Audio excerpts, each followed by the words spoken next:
형님은 또 허풍을 떠시는군. 저팔계가 옆에서 참견을 했다. 5, 6천리도 더 되는 길을 어떻게 빨리 갔다 왔소? 이 형님은 말이다. 한번 근두운을 타면 10만 8천리를 갈 수 있다는 걸 모르느냐? 5, 6천리쯤은 머리 한번 꾸벅하고 허리 한번 굽신하면 갔다 온다.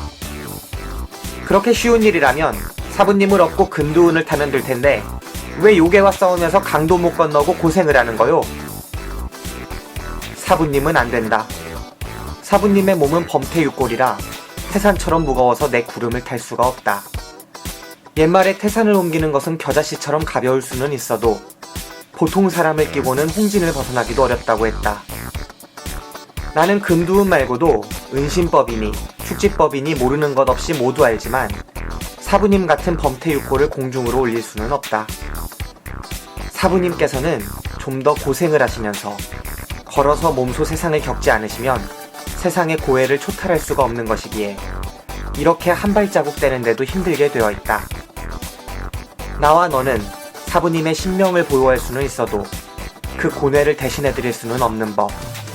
우리들만 먼저 훌쩍 가서 부처님을 뵙는다 해도 부처님께서는 우리에게 경을 주시지 않을 것이다. 더구나 쉽게 얻는 것은 등한히 여기기 쉽다. 그런 얘기가 아니겠냐. 서유기는 당나라 때의 실존인물인 삼장법사가 인도에서 불경을 가지고 돌아온 사실을 토대로 쓰여진 판타지 소설입니다. 삼국지, 수호전, 금병매와 함께 중국의 4대 기서라고까지 불리는 명작이죠. 스스로의 재주만 믿고 아나무인으로 날뛰던 손오공이 불문에 귀의하여 삼장법사의 제자가 되고 81가지의 고난을 극복하며 천축국에서 경전을 구해온다는 이야기가 소설의 대략적인 줄거리입니다.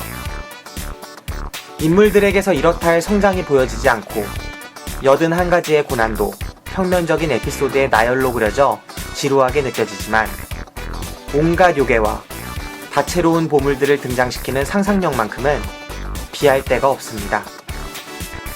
드래곤볼, 나라라 슈퍼보드, 그 밖의 영화와 만화 등으로 수없이 변주되었을 만큼 시대를 초월한 생명력과 친숙함을 갖췄다는 게 서유기의 가장 큰 매력이라 하겠습니다. 오늘 다룰 영화 서유기 모험의 시작은 코미디를 통해 인생을 이야기해온 시네아스트 주성치의 작품입니다. 월광보합, 설리기연을 통해 영화 사상 가장 멋스런 손오공을 연기해냈던 주성치가 이번에는 감독으로 새로운 서유기를 만들었습니다. 주성치의 지지자이자 설리기연의 감동을 잊지 못하는 저와 같은 사람에게 이 영화는 결코 지나칠 수 없는 작품입니다. 그래서 오늘 무비신의 영화방이 다룰 작품으로 서유기 모험의 시작을 선정했습니다. 그럼 지금 방송을 시작하겠습니다.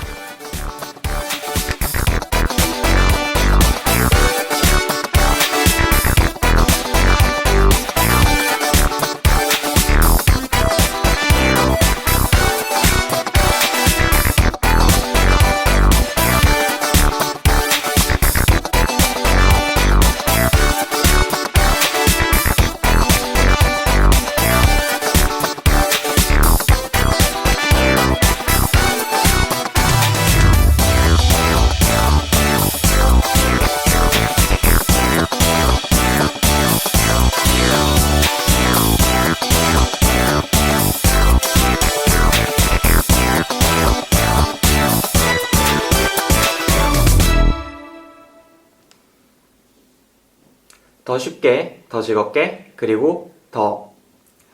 오늘 방송은 무비신의 영화방의 제70방입니다. 저는 김기사고요. 제 옆에는 신기사 나와 있습니다. 반갑습니다. 예, 안녕하세요. 네, 신기사. 신기사는 지난번 저와 방송을 한 적이 있잖아요. 예, 무슨 방송이었죠? 헬머니 방송했었죠. 네, 헬머니. 김수미 씨 주연의 헬머니라는 영화에 대한 방송을 녹음을 마쳤는데 사실 그 영화가 3월 5일에 개봉이 되는 영화이기 때문에 저희가 이 방송이 먼저 나간 이후에 헬머니라는 방송이 나중에 찾아오게 됐습니다. 그래서 청취자 여러분들은 신기사를 처음으로 만나 뵙게 될 텐데 신기사 여기서 자기소개 한번 먼저 할까요? 예, 헬머니 때 자기소개 했던 걸 그대로 다시 한번 하란 말씀이시죠? 예, 안녕하세요. 전 신기사고요. 김기사와는 중학교, 고등학교, 그리고 대학교 동창입니다. 그리고 현재 제가 하고 있는 일은 그냥 집에서 투자 및 이제 사업 계획을 좀 짜고 있는데요. 예, 이상입니다. 반갑습니다, 신기사. 신기사와 함께 방송이 지금 2번째 진행 중이고 앞으로 무비신의 영화방에 종종 나와주실 게스트라고 생각을 합니다. 인생을 알 수 없는 거니까요. 네, 뭐 안 나와도 상관은 없고. 저도요. 일단 오늘 다룰 영화는 서유기 모험의 시작이라는 작품입니다. 주성치 감독의 신작이죠. 사실 중국에서는 2013년에 제작이 돼서 2014년에 개봉을 했다고 하는데 우리나라 같은 경우에는 1년의 시차를 두고 올해 개봉을 해요. 올해 2월 5일에 개봉을 하는 작품입니다. 신기사와 제가 이 영화의 시사회를 갔다 왔잖아요. 영등포 롯데시네마에서 시사회를 보고 왔는데 어땠어요? 재밌었습니다. 어떻게 재밌었나요? 그냥 주성치 씨가 원래 배우로 되게 유명했잖아요. 네. 되게 참신한 연기, 지금 봐도 참신하거든요. 그 당시 연기들이. 근데 그런 연기를 하던 사람이 이제 감독으로 영화를 찍게 되었는데 이 영화에서도 그 주성치 씨한테 기대했던, 배우로서 제가 기대했던 그 참신함이 영화에도 녹아있지 않았나 이런 생각합니다. 참신함이 녹아있었던 작품이다. 이 영화를 사실 포스터나 이런 점만 보면은 좀 실망할 수도 있겠다라고도 생각을 했어요. 저는 사실 주성치 감독의 이번 서유기 작품이 상당히 훌륭한 작품이 될 것이다 라고 확신을 어느 정도 가지고 왔지만 신기사 같은 경우에는 계속 안 좋다라는 생각을 했잖아요. 아니, 김 기사도 되게 불안했잖아요. 좀 불안해하지 않았어요? 확신을 가지고 있었고. 어땠어요? 저는 이 영화에 이제 주성치 씨가 출연을 안 하는 거를 알고 있어가지고 약간 실망감이 있었어요. 주성치 씨 연기 보는 걸 되게 좋아하거든요. 근데 주성치 씨가 감독한 영화를 제가 본 게 소림축구랑 풍퍼슬 그리고 장강 18호? 28호인가? 그 영화를 봤었는데 세 개 다 이제 주성치 씨가 나왔었거든요. 근데 이번에 아마 제가 처음으로 주성치 씨가 감독만 한 영화를 본 것 같은데 기대했던 것보다 훨씬 재밌었습니다. 보기 전에보다는 보고 나서가 나았다는 이런 얘기죠? 보기 전에는 일단 기대할 만한 요소는 크게 없었죠. 사실 신기사도 그렇고 저도 그렇고 주성치 씨의 영화들을 상당히 많이 봤던 축에 속하는 영화팬일 것 같아요. 신기사는 주성치 씨의 영화, 주성치 감독 혹은 주성치 배우의 영화 중에 재밌게 봤던 영화가 뭐가 있나요? 일단 두 개로 나눠 생각해보면 주성치 씨가 이제 배우로 나왔던 영화 중에서는 저는 녹정기라는 작품이랑 희극지원 그리고 예전에 나왔던 서유기, 월광보합과 설리기원을 참 재밌게 봤고요. 네. 또 감독을 했던 작품 중에서는 소림축구도 재밌게 봤지만 쿵푸어슬에서 더 좀 새로운 시도를 많이 하지 않았나, 그리고 재미도 있었고요.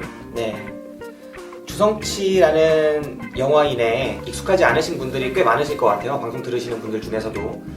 한번 짤막하게 요약을 해주신다면 어떻게 요약을 할 수 있을까요? 주성치는 이런 사람이다. 주성치 씨는 일단 홍콩 유명한 배우인데요. 연기가 독특해요. 아까 전에 처음에 말씀드렸듯이 지금 봐도 그 당시 연기가 참 독특하다, 참신하다 이런 생각이 드는 게 상상할 수 있는 연기를 하지 않습니다. 희극장에 보면은 주성치 씨가 엑스트라 배우로 나오는데요.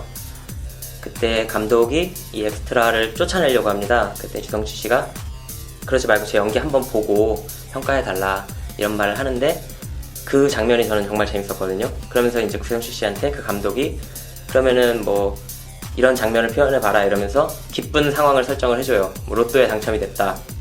주성치 씨가 막 웃어요. 그러다가 근데 집에 전화를 했는데 부인이 차에 치여 죽었다. 그러니까 주성치 씨가 막 슬퍼해요. 그러다가 뭐 알고 보니까 뭐 어떻게 됐는데 또 좋은 상황을 주고 또 나쁜 상황을 주고 이렇게 하는데 뒤에 가면 주성치 씨가 표정을 짓지 않거든요. 그때 감독이 막 뭐라고 하면서 얌마 지금 네 부인이 죽었다고 이런 식으로 얘기를 하는데 주성치 씨가 그때 하는 말이 사람이 그 기쁨과 슬픔을 너무 오가다 보면은 정신이 나가서 더 이상 표정을 지을 수가 없다라는 얘기를 합니다. 그 연기가 전 지금도 정말 재밌다고 생각하거든요. 그런 배우인 것 같아요. 네. 희극지왕의 오프닝은 정말 잊을 수가 없죠. 나중에 성룡 씨가 잠깐 출연하잖아요. 성룡이 출연해서 그 엑스트라 역할을 대신해 보기도 하는데 진짜 그 희극지왕의 오프닝 시퀀스 그 부분은 한 15분? 그 정도는 정말 대단했던 작품이 아닌가 생각을 합니다. 비록 나중에 거기에 여배우였던 장백지 씨의 여러 가지 무리를 통해서 영화에 대한 평가까지 희석되는 부분이 있지만 희극지왕은 정말 대단한 영화였죠. 저 근데 연예인은 무리도 좀 있어야 된다고 봐요. 그 정도 무리 좀 심하지 임마. 네, 아무튼 그렇습니다. 오늘 다룰 영화는 앞에서 말씀드린 것처럼 주성치의 신작 서유기 모험의 시작입니다. 그럼 지금 바로 영화 이야기 본격적으로 한번 들어가 보도록 하죠.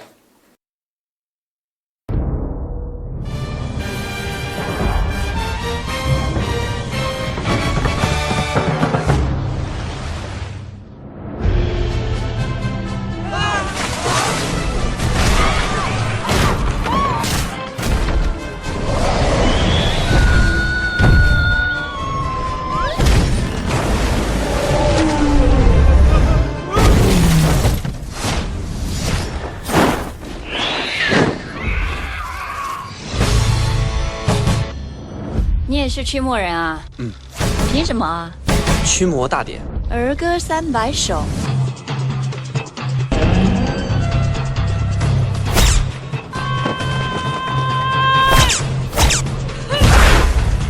小姐使唔使幫手？要，點幫？死開！好。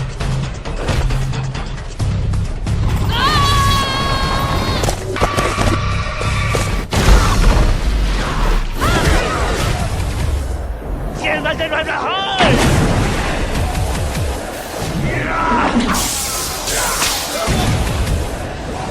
你有沒有死過老公？大嫂，你相信我，我真的沒有老公。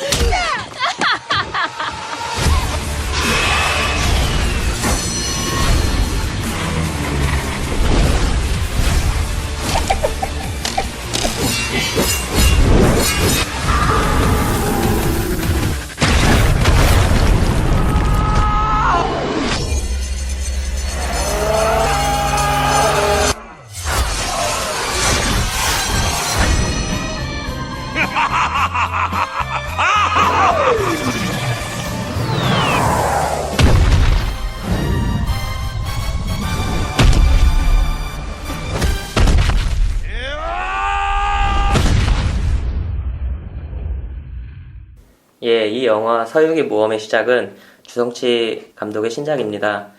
전작에서 감독과 출연을 함께 했던 거와는 달리 이 작품에서는 주성치 씨가 나오지 않는데요. 그렇지만 일단 새로운 주성치 사단의 시작이라는 식의 광고를 하면서 새로운 배우들이 많이 나와요. 근데 그 배우들이 꽤 연기를 이제 재밌게 하는 편이고 주성치 감독의 어떤 색깔이 많이 녹아있는 영화이기도 하고요. 그리고 보통 서유기를 다룬 작품들을 보면 천축국으로 떠나기 전의 이야기들을 많이 다루는 것 같아요. 예를 들면 삼장법사가 손오공과 저팔계 그리고 사우정을 섭외를 해서 이제 같이 천축국으로 떠나는 그 이야기가 아무래도 가장 재밌다 보니까 많이 쓰이는 편이고 또 그 중에서도 가장 스토리가 재밌다고 사람들한테 여겨지는 게 손오공에 대한 이야기이기 때문에 손오공을 주인공으로 한 작품이 참 많은데요. 이 작품은 손오공을 주인공으로 하지 않고 진현장, 그러니까 삼장법사의 이름인데요. 진현장이 주인공으로 나오게 되고 손오공과 사우정, 저팔계를 만나게 되면서 천축국으로 떠나기 직전의 이야기를 그리고 있습니다. 네. 사실 좀 특이하죠. 서유기, 영화 보기 전부터 주성치가 다시 서유기를 만든다. 이것 자체만으로도 상당히 많이 설렜던 작품이에요. 저 같은 경우에는 월광부학과 설리기연 이 두 작품을 빼놓고는 주성치를 설명할 수 없기 때문에 주성치가 서유기를 다시 찍어? 어떻게 찍을까? 옛날에서 이어지나? 아니면 새로운 작품일까? 이런 기대가 상당히 많았어요. 궁금증도 많았고 또 영화에 대한 정보를 찾고 영화를 보는 편이 아니기 때문에 기대하는 부분이 많았는데 막상 영화를 봤더니 과거에 월광부학과 설리기연하고 다른 작품인데 이게 완전히 다르다고 하기에도 좀 뭐한 과거의 흔적들이 상당히 많이 들어간 그런 영화였다고 볼 수 있겠죠? 일부러 좀 많이 집어넣으신. 네. 일단 주제 음악부터 이어지는 부분이 많고요. 그리고 영화 중간중간에 들어가는 이야기라거나 약간의 테마, 띠미라고 그러더라. 하던 대로 하세요. 네. 그 테마에 약간 사랑 그런 개념이 있잖아요. 항상 있더라고요. 네, 그 위대한 사랑. 손오공의 위대한 사랑이 전에 그려졌다면 이번에는 현장의 또 사랑 이야기가 주요하게 다뤄지는 같은 느낌으로 중요하게 다뤄지는 부분이 있습니다. 그래서 과거의 영화와 일관성도 있으면서 동시에 새로운 영화기도 하고 또 앞으로 이어질 거대한 시리즈의 첫 작품인 것 같은 느낌도 들지 않습니까? 영화 부제부터가 모험의 시작이니까요. 그런데 서유기를 다룬 작품은 항상 그 뒷작품을 기대를 하긴 하는데 절대 뒷작품은 나오지 않아요. 천축국을 다룬 작품을 본 적이 없어요, 저는. 네. 이게 여러모로 좀 색다른 작품이 될 수 있겠다라고 생각을 했습니다. 그래서 이 영화를 봤는데 영화 오프닝부터 저는 실망과 기대를 한꺼번에 갖게 하더라고요. 그 오프닝 씬이. 어디서 실망하셨어요? 저는 일단 후시노금이라는 점에서 아. 요즘에 후시노금 영화가 있나 싶더라고요. 근데 이 사람은 제가 봤을 때 이 감독은 그런 걸 신경을 별로 안 쓰는 것 같아요. 뭐 요즘에 어떻고 옛날엔 이랬고 요즘은 이런 걸 써야 되고 이런 걸 아예 그냥 무시해버리는 경우도 가끔 보면 있거든요. 기초적인 완성도라고 볼 수 있거든요. 그러니까 영화의 대단한 완성도가 아니라 기초적인 완성도, 약간의 노력만 하면은 보완할 수 있는 완성도인데 신경도 안 쓰고 후시노금으로 작업을 합니다. 근데 김 기사님도 좀 그런 편인데 그런 말도 있잖아요. 천재는 사소한 것에 신경 쓰지 않는다. 너무 많이 쓰니까. 김 기사님도 아이, 무슨 소리야. 닮은 점이 있는 김 기사님입니다.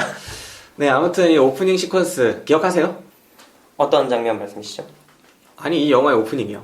아, 그 물고기 나왔던 장면 말씀이시죠? 재밌었어요. 네, 영화가 멀리서 쫙 들어가잖아요. 예, 멀리서 어떤 수중 마을로 쫙 들어가는데 저 그거 신기하더라고요. 순간적으로 CG가 이제 실사로 바뀌면서 어촌 마을인데 되게 독특한 형태의 어촌 마을이에요. 무슨 구조물도 많고. 아, 처음에 근데 멀리서 그 잡았을 때 네, 그 가까이 가잖아요. 네. 그게 CG에서 바뀌는 거죠. 실제로 실사로. 바뀐 거예요. 네. 아, 저는 그랬을 거라고 생각은 했는데 왜냐하면 너무 신기한 장면이거든요. 그렇게 내려갈 수가 있나? 전 카메라 워크가 되게 신기하다고 생각했었거든요. 이렇게 마치 카메라 밑에 배가 달려있고 위에 낙하산을 달아놓은 것처럼 네. 그 물가에 딱 떨어지잖아요. 그 네. 카메라가 탁 하고.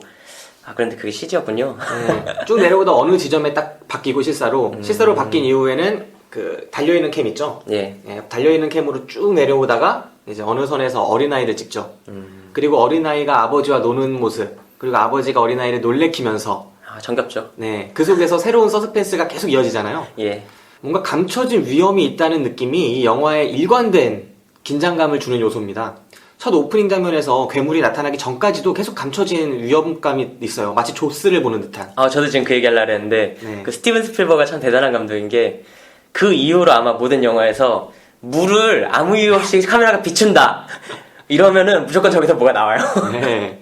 무섭더라고. 공포라는 게 우리가 알지 못하는 것에서 나온다라는 말도 있잖아요. 공포의 기본이라고도 하는데 이 영화도 물이라는 것은 인간이 아무리 익숙하고 특히 어촌마을 사람들은 더 익숙하다고 하지만 알 수 없는 공간이에요. 어디까지나. 절대 속이 안 보이죠. 관객들이 볼 땐 더더욱 그렇죠. 딱 그 물을 비췄을 때 2m 아래도 잘 안 보이잖아요. 그렇죠. 네, 그런데 그 속에서 아버지가 일단 마치 조스에서 상어한테 잡혀가듯이 어디로 끌려갑니다. 이 영화를 보다 보면 다른 영화의 흔적들, 저희가 매 방송마다 연관 영화들을 말씀을 드리기 시작하고 있는데 2015년 무비신의 영화방에서는 이 영화 같은 경우에는 연관 영화가 끝도 없이 많습니다. 마치 주성치가 90년대, 80년대부터 지금 21세기 영화들에 이르기까지 특히나 아시아의 영화들을 중심으로 해서 많은 작품들에서 영감을 얻었다는 게 역력하게 느껴지는 그런 장면들이 많습니다. 특히 오프닝 시퀀스에서 느껴지는 그 사오정이잖아요. 사오정을 끌어들이는 그 씬에서는 앞에 말씀드린 스티븐 스필버그의 조스와 봉준호 감독의 괴물, 이 두 영화의 흔적을 정말이지 많이 찾을 수 있는 그런 에피소드였습니다. 기억하시나요?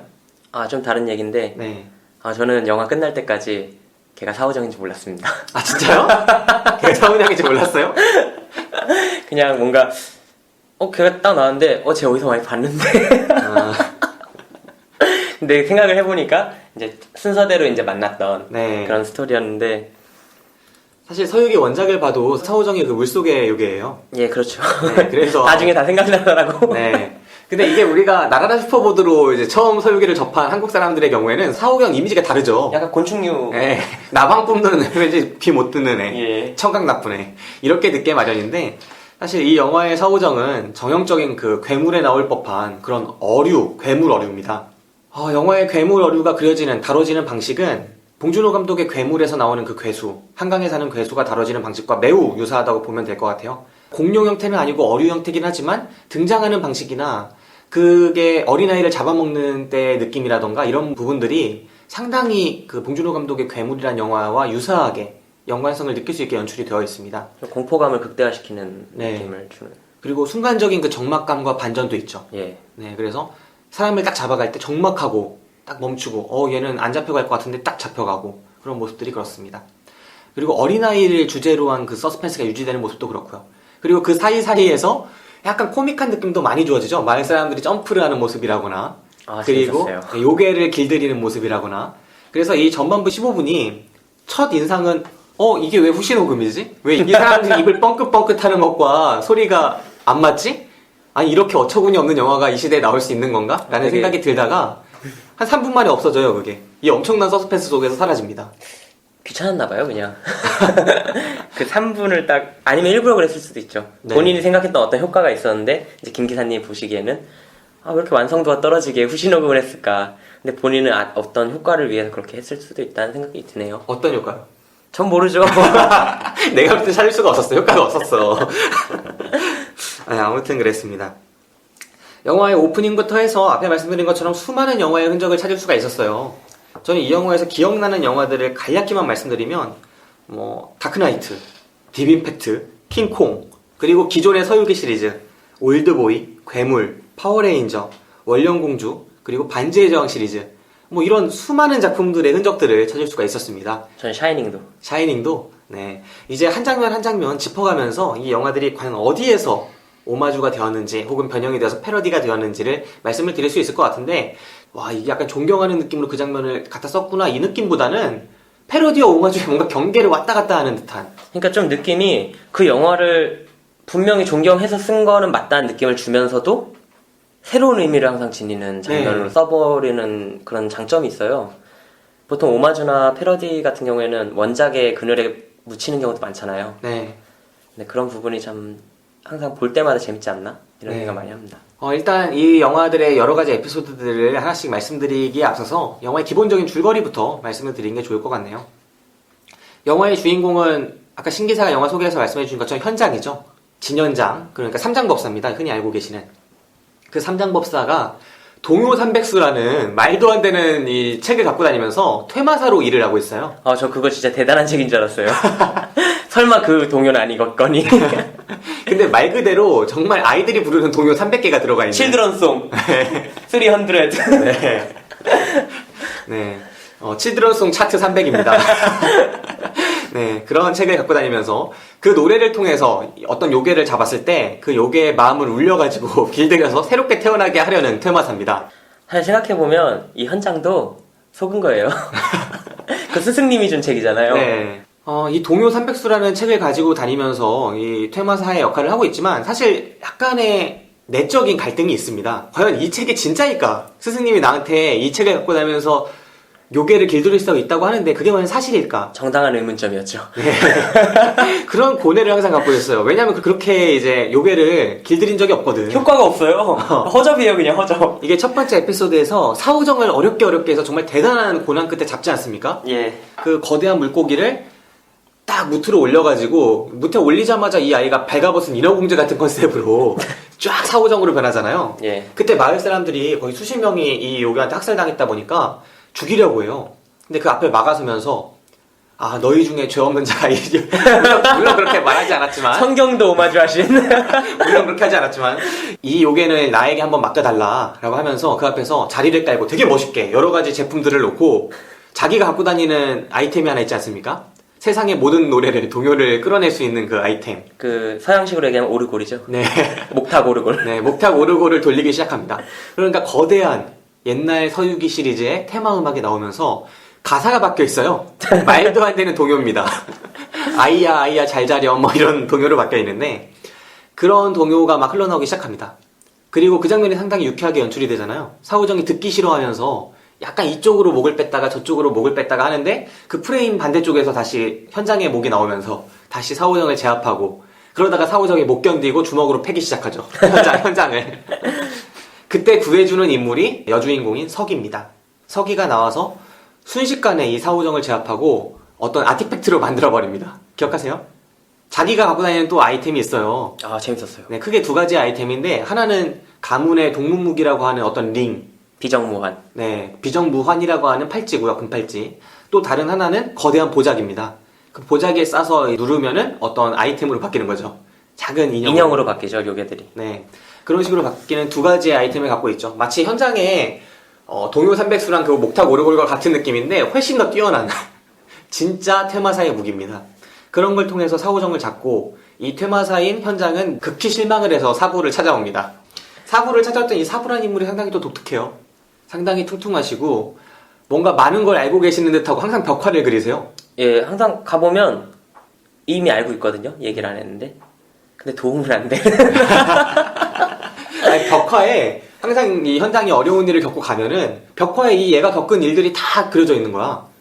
근데 나중에 이제 일이 해결되는 방식도 보면 전 사부가 한 건 별로 없는 것 같아요.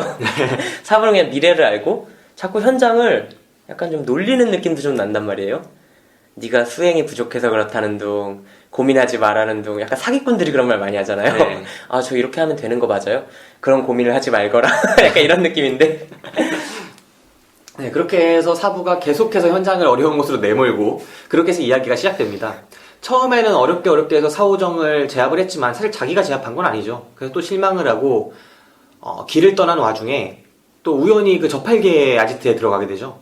예, 들어갔죠. 그 술집. 네, 이 술집이 이제 첫 번째 임무를 사오정을 제압하는 임무를 마치고 현장이가 또 방황을 하고 있는데 뭐 영화는 이제 현장의 모습을 그리지 않고 어떤 커플의 모습을 그려요. 객잔이라고 하죠. 중국의 객잔에 들어가는데 약간 외딴 곳에 있는 객잔이에요, 산속에. 그 객잔 좋더라고. 네, 그 객잔에 딱 들어갔더니 사람이 아무도 없는데 이 여자애는 외모가 정말 가짜는 남자애한테 완전히 푹 빠져서 자기처럼 잘생긴 사람이 없어 이렇게 빠져있는 캐릭터로 나오죠.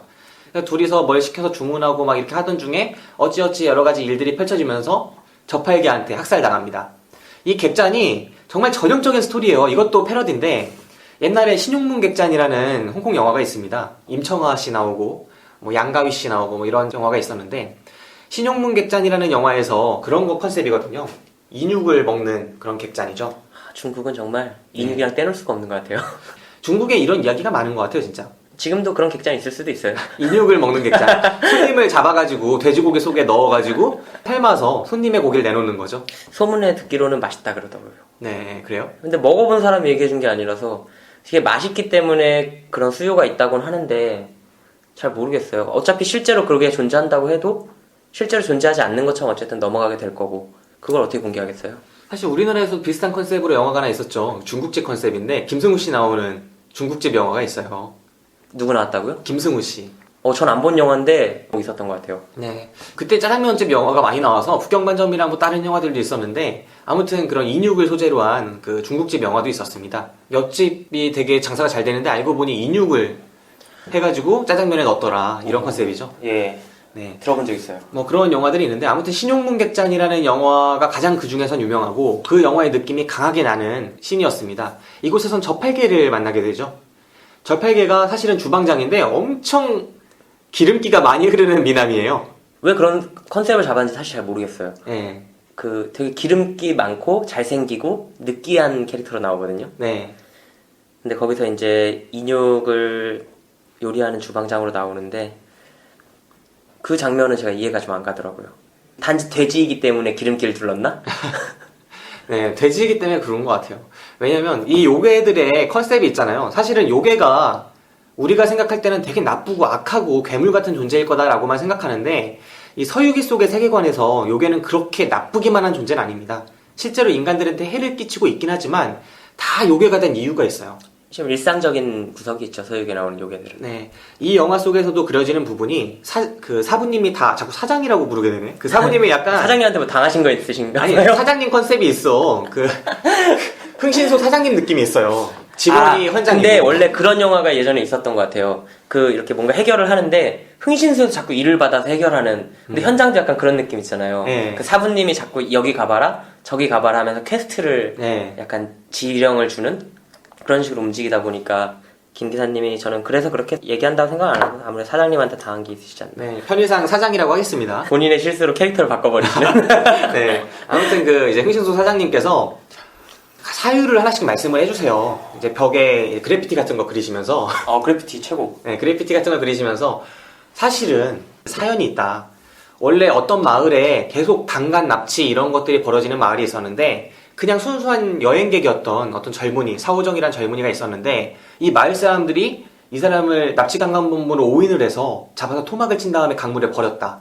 그래서 그 원한이 너무 가득해서 어촌 사람들을 계속 죽이는 거다. 이렇게 이야기를 하죠. 나중에 저팔계 때는 이 사람이 예쁜 남자한테 목매는 여자들을 자꾸 죽이잖아요. 이 요괴가. 그러니까 사장님이 또 말씀을 해주세요.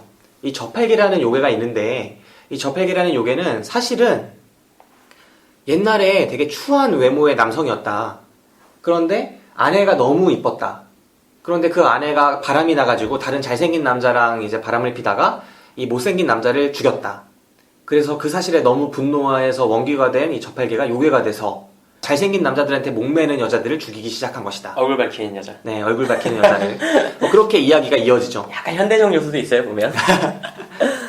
네, 아무튼 이런 요괴들의 컨셉이 있는데 요괴를 잡기 위해서 그곳에 강한 요괴의 기운이 있으니까 들어가게 되는 거죠. 근데 현장에게는 독특한 능력이 있지 않습니까? 어떤 능력이 있었죠? 그 눈이 시각이 달라요. 정말 깨끗한 마음이 다르죠. 아, 그거 원래 근데 테마사들은 다 그런 거 아니에요? 아니 서기는 그렇진 않죠. 서기는 그렇게 안 봤나요? 네. 그러니까 이 영화가 계속 시점이 객관적인 시점으로 가다가 현장의 시선으로 바뀌는 부분이 몇 번 등장을 하는데 몇 번 나오죠. 그게 서기의 시선으로 보여진 적은 없으니까. 음. 그러니까 처음에 현장이 그 객잔에 들어갔을 때 객잔에 사람들이 어마어마하게 많아요. 그런데 영화가 순간적으로 현장의 시선을 보여주면 현장의 시선은 다 시체인 거죠. 예. 네. 그러니까 여기에 약간 도술이나 그런 요괴 그런 사수를 써서 시체들을 사람 손님으로 보이게 만드는 겁니다. 정말 왁자지껄한 그런 객잔처럼 보이지만 현장이 보면은 그거는 다 시체고 저쪽에 고기 맛있게 쪼하고 고기들 걸린 걸 보여주면은 그건 다 사람들 걸려 있는 거고 이런 모습들을 보면서 아, 현장은 여기가 이런 애들의 요괴 거처구나라는 걸 깨닫게 되는 거죠. 진실을 보는 눈 많이 나오는 소재죠. 네. 하지만 여기서 어쩔 줄 모르고 대체 내가 어떻게 해야지 하고 당황하면서 말 잘못해가지고 혼자서 이 많은 요괴들을 상대해야 될 위험에 처해 있을 때 또다시 서기가 등장합니다. 저는 근데 아까 샤이닝 말씀드렸는데 네. 저 이 장면에서 샤이닝 좀 생각났어요. 아, 어떡해요? 그때 그 주인공 잭 니콜슨이 밑에 바에 내려가 술 마실 때 왁자지껄한 분위기에서 네네. 술 마시다가 정신을 딱 차렸는데 안에 아무도 없잖아요. 네. 그런 게 좀 생각이 나더라고요. 네. 근데 뭐 흔히 쓰인 장면인가? 이거 딴 데서도 본 것 같긴 한데. 네. 샤이닝도 그렇고 그 전에도 쓴 적은 있었을 것 같아요. 근데 샤이닝의 그 장면도 분명히 인상적이죠. 예. 사실은 이 호텔의 그 바가 어마어마하게 사람들이 많이 있고 인기 있는 호텔인데 겨울에만 제대로 된 호텔인 줄 알았어요. 네, 겨울에만 문을 닫는 거잖아요. 예. 그런데 그 겨울 시즌에 관리인으로 들어갔던 이 사람이 혼자 술을 마시고 있는데 거기 바에 사람들이 많은 것처럼 보이다가 순간적으로 또 없어지고 예. 그런 모습이 이 신용문 객잔에서 순간적으로 그렇게 느끼실 수도 있을 것 같습니다. 어쨌든 신용문 객잔이 아니죠. 서유기 모험의 시작에서 어쨌든 서기가 와서 또 요괴들을 제압하는 장면이 서기의 능력이 정말 극대화돼서 보여지는 장면이에요. 재밌어요. 네. 근데 또 재밌었던 거는 그 주성치 감독이 원래 그런 스타일인지 모르겠는데 절대 쉽게 가는 법이 없다는 거예요. 네. 서기 씨가 그전에는 이제 사후정을 되게 쉽게 제압을 하거든요. 네. 근데 여기선 좀 난항을 겪습니다. 네. 여기서 난항을 많이 겪죠. 같은 기술을 쓰지만 잘 안 먹혀요. 네. 여기서 생각하실 수 있는 영화 중에 하나가 로베르토 로드리게즈 감독의 황혼에서 새벽까지라는 영화가 있어요. 좀비물인데 어느 바에서 사실은 인간인 줄 알았는데 걔네가 다 좀비인 거죠. 그래서 들어오는 손님들을 다 제압을 해서 좀비로 만들거나 먹이로 삼는 그런 영화라고 볼 수 있는데 그 바의 주인공이 이제 조지 클루니랑 그런 사람들도 많이 나오거든요. 근데 그 영화의 느낌이 이 속에서 이제 결전 때 벌어집니다. 그리고 실제로 애들 하나하나 제압할 때 마치 좀비나 드라큘라 제압하듯이 모래가 돼서 팍 퍼지는 장면들이 있거든요. 기억하시나요? 여기서도 그랬잖아요. 네. 실제로 요괴를 제압할 때 그렇게 된다는 건 동양 요괴 영화에선 등장하지 않아요. 이건 전형적으로 뱀파이어물이나 좀비물에서 등장하는 거거든요. 모래로 흩어지는 씬 네. 같은 거요. 그러니까 이 영화가 그 설정은 신용문 객잔의 에피소드인데 그 사이에 이제 순간적인 장면은 샤이닝의 그런 컨셉을 따오기도 하고 동시에 얘들이랑 싸우기 시작하는 지점에서는 로베르토 로드리게즈의 좀비 오락물 황혼에서 새벽까지 그 영화가 떠오르기도 하는 겁니다. 이렇게 여러 가지 영화를 떠올릴 수 있게 하는데 특히 서기 씨가 거기서 동문무기인 그 환을 팔찌를 막 날리면서 적들을 다 제압해요, 요괴들을. 근데 걔네가 사실은 저팔계 부하잖아요. 근데 그 부하들의 쪽수가 많기 때문에 하나하나 제압하는데 좀 우위에 있긴 하지만 어렵게 제압을 하거든요. 그런데 저팔계가 등장하면서는 거의 밀리다시피 합니다. 그게 보스죠. 네. 저팔계를 정말 밀리다시피 한 다음에 보자기를 씌웠는데 그 보자기가 사호정은 쉽게 제압을 했지만 저팔계는 잘 제압이 안 되는 겁니다. 그러면서 도망을 가고 저팔계는 그 보자기를 찍고 거대한 멧돼지의 모습, 진짜 돼지의 모습을 하면서 그 객잔을 나와서 이제 이들을 쫓기 시작하죠. 그래서 영화가 오프닝 시퀀스에서는 사호정을 제압하는 거였다면 중반 거의 대부분, 영화의 대부분은 이 저팔계를 제압하는데 할애하게 되는 거죠. 사실 마지막에 손오공이 등장하게 하지만 그게 임팩트만 강할 뿐이지 클라이막스 부분만 차지하잖아요. 길진 않죠, 시간이. 네, 그 시간상 영화의 그 주요한 줄거리를 차지하는 부분은 저팔계라고 볼 수 있을 겁니다. 근데 그 저팔계를 제압하기 전에 여러 가지 씬들을 넣다 보니까 네. 아무래도 좀 길어졌던 것 같은데 그 부분이 제일 재밌죠. 어떤 씬들이 있었죠? 산적들한테 잡히잖아요, 둘 다. 그게 바로 도망 나와서 바로 잡혔나요? 그 부분이 이제 다시 돌아가요, 스승님한테. 그러니까 스승님이 또 그쵸, 저팔계 갔다 왔죠. 유래를 또 설명해주고, 흥신소 사장님은 계속 거쳐야 돼요. 또 와서 이제 또 실패하고 왔죠. 게임 같아요, 게임. 네, 첫 번째도 실패하고 왔고, 두 번째도 실패하고 왔는데, 스승님이 이렇게 말씀하십니다. 아, 그거는 또 저팔계에 이런 유래가 있고, 네가 잘못한 게 아니라 다 잘 될 거다. 이렇게 얘기를 해주시니까, 얘가, 근데 스승님, 도대체 동요산맥수가 제대로 된 책이긴 합니까? 이러면서 막 이야기를 해요. 했더니, 저팔계 같은 요괴를 이제 잡기 위해서는 큰 요괴의 도움을 받을 필요가 있을 것이다. 이라고 하면서 손오공이라는 요괴가 잡혀있는 어떤 산을 말씀을 해주시죠. 그러면서 이제 떠나라 라고 하셔서 현장이 다시 떠나게 되는 겁니다. 그러고 나서 이제 산적들한테 붙잡힌 서기를 만나나요? 네, 이제 손오공이 잡혀있는 산을 향해서 떠나는데 떠나다가 재수가 없어서 산적들한테 잡히게 됩니다. 근데 그 산적들의 컨셉이 서역에서 온 퇴마사들이라는 거죠. 그래서 라이벌 퇴마사들도 우리의 적이기 때문에 다 죽이겠다. 말도 안 되는 소리를 계속해요. 근데 이미 서기는 눈탱이 밤탱이가 돼서 잡혀있는 겁니다. 그 대단해 보였던 서기가. 그 장면이 참 재밌는 게 서기가 이제 산적들한테 잡혀있는데 사실은 그 산적들이 서기의 부하예요. 약간 아랍 컨셉으로 해서 계속 죽인다 어쩐다 하면서 협박을 하는데 뒤에 가면은 우리는 사실 부부다. 그러니까 우리는 살려줘라. 우린 테마사가 아니니까. 이런 식으로 설득을 하니까 너네가 부부라면 해라. 정말 딱 이렇게 표현해요. 해라. 뭘 하냐. 이렇게 되는 거죠. 관객들 입장에서도. 그래서 그걸 해라. 그래서 여기서 하냐고 이러면서 서기는 막 곤란해하는 듯 하면서도 약간의 적극성. 그냥 서기는 이 현장을 좋아하는 듯 하거든요. 그리고 현장은 이제 스님이기도 하고 본인이 뭐 이렇게 몰려서 이렇게 하는 스타일은 아니에요. 정말 강한 남자인데 자기 그냥 죽어도 죽겠다 약간 이런 마인드라서 하기 싫은 거 하느니. 근데 결국 그렇게 돼서 하려고 하다가 걸려요. 네. 사실은 이제 서기 씨가 거기 산적들 두목이고 네, 자작극이죠. 예, 그러니까 사실은 좋아한다고 고백을 되게 독특하게 하는. 네, 이게 주정치 영화의 일관된 그런 설정이라고 할 수 있을 것 같아요. 항상 여자들이 들이대. 네, 여자들이 처음부터 사랑에 빠지잖아. 근데 저 집에 가면서 생각해봤는데 혹시 주성치 씨는 그 인기 많다는 얘기 들어보셨죠? 네네. 저 홍콩에서 진짜 인기 많았다고 얘기 들었거든요. 여자도 많고. 근데 본인이 보는 시각에서의 여자들은 항상 이랬나? 이런 생각이 처음부터 들더라고요. 사랑하는 거야? 진짜로 이 사람 영화를 보면 여자들이 뿅 가는 시점이 항상 모든 영화에 있어요. 딱 포인트로. 뿅 가 어떤 시점에서. 그럼 남자들은 쉽게 뽕이 안 가잖아. 그 감동에서 조금씩 마음에 주는 거지. 남자들은 항상 보면 경상도 스타일이야. 뿅 갔어 남자도. 근데 티를 안 내고 항상 고뇌해요. 남자는. 자기 혼자 겉으로는 절대 표출 안 좋아하는 듯하게 심지어. 약간 그 중학생이나 고등학생들 나도 안 좋아하는데 근데 실제로 좋아해. 이런 느낌으로 표출을 하는데 이게 혹시 주성치 씨의 삶이었나? 이런 생각이 전 들더라고요. 딱 이 영화의 그 느낌이 있잖아요. 그 손가락에 반지를 끼워줘요, 서기 씨가. 그 환을 자유자재 조절을 해서 그 절대 뺄 수 없는 반지를 이제 만들어가지고 진현장의 그 손가락에 끼워주죠. 그랬더니 현장에 돌멩이 하는 짱돌 엄청 큰 걸 들어가지고 손가락을 자르겠다고. 그러니까 처음에 뺄라 그러는데 그 안 빠진다고 막 신나가지고 장난치면서 네. 그 안 빠지는데 막 이러니까 현장에 갑자기 돌멩이를 집어가지고 나 내 손가락 잘라버린다고. 그랬더니 그 장면 좀 충격적이죠. 그러니까 현장은 지금 서역으로 가서 거대한 경을 구해야 되는 사람 아닙니까? 그렇죠. 그 전에는 이제 손오공을 구해서 이 요괴들을 평정해야 하는 임무를 맡고 있다고 생각을 하고 그게 부처의 길이라고 생각을 해요. 부처에 다다르는 길이고 사람들을 널리 구하는 길이라고 생각을 하기 때문에 그렇게 하려는 건데 이 사람이 하는 말이 그거잖아요. 큰 사랑을 위해 살아야 하는 사람이니까 나한테 작은 사랑은 있을 수 없다. 그렇게 말을 하는 사람이라서 손가락을 자르려고 하는데 딱 이 느낌의 이 테마가 계속 이어지는 거죠. 주성치의 영화들에서. 일관되게 여자들은 자기를 사랑하고 자기도 여자들한테 마음은 있는데 조금 흔들리고 있는데 흔들림은 있는데 이렇게 표현은 못하고. 그 설리기안에도 나오잖아요. 네. 그 주인이라는 그 배우 참 이쁜데 네. 그 배우가 얘를 처음에 노예로 삼는다고 하더니 데리고 다니다가 몇 분 지나지도 않았는데 갑자기 어떻게 알았어? 이러더니 나 너 좋아한다고. 그런데 그때도 주성치가 이제 자기는 사랑하는 사람이 있다. 네. 이런 식으로 얘기를 하는데 희극중앙에서도 뭐 비슷하고요. 항상 뭐 네. 희극중앙에서는 심지어 그 유명한 연예인도 얘를 좋아했어, 처음부터. 이렇게 살아야 되나? 그 연예인 막문이. 네. 아무튼 뭐 그랬던 부분들이 있습니다. 이 영화에서 앞에 말씀드린 것처럼 그 서기의 그런 자작극신이 되게 유쾌하게 또 상당히 길게 그려지는데 이 부분이 되게 뜬금없다고 느껴지면서도 영화를 되게 재미있게 템포 조절을 하는 부분이에요. 좀 처음에 빠르게 가는 부분이 있잖아요. 네. 근데 중간에 여기서 좀 이제 그냥 편하게 앉아서 좀 웃는 네. 그런 느낌 좀 있죠. 처음 오프닝에서 바로 사오정 제압하고 예.